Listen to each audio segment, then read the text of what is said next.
Le Coran, c'est un livre qui est offert à toutes les intelligences et personne n'en a le monopole. C'est pourquoi en islam, on n'a pas de clergé. Ça veut dire que pour comprendre le Coran, je ne dois pas passer par un clergé qui va m'en donner une explication, etc. Mais il faut distinguer deux choses. La première, c'est tout ce qui relève de la morale et de la spiritualité. Ça, le Coran est ouvert.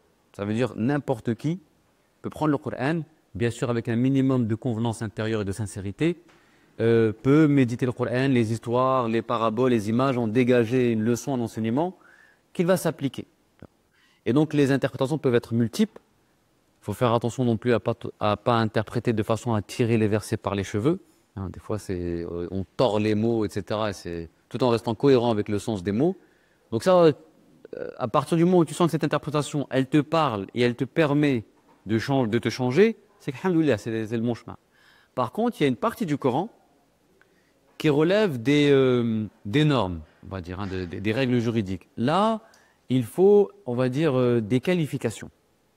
C'est-à-dire tout le monde n'est pas apte à extraire des règles juridiques. D'accord? Des règles juridiques, ça, oui, là, on doit faire appel non pas à un clergé, mais à des gens compétents qui en maîtrisent la langue, les sciences, etc. et qui vont nous servir de référents en fait, intellectuels pour la compréhension de ces versets-là. Je ne sais pas si vous comprenez ce que je veux dire. Donc tout ce qui concerne les normes, halal, haram, j'ai le droit à comprendre, etc., ça, il faut laisser aux gens compétents.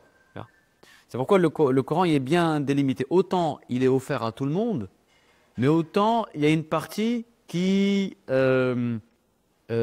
passe par des référents qui ont étudié, etc. C'est une façon, pourquoi? Pourquoi c'est un équilibre entre les deux.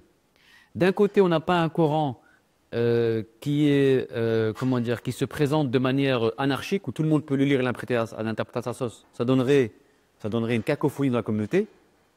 Autant, on n'a pas un livre qui dépend d'un clergé, et donc on est obligé de passer par lui. On a un équilibre entre les deux. Il y a une partie qui nous est offerte, il y a une partie qui appelle des compétences, des savants, ça permet de, voilà, de garder un cadre.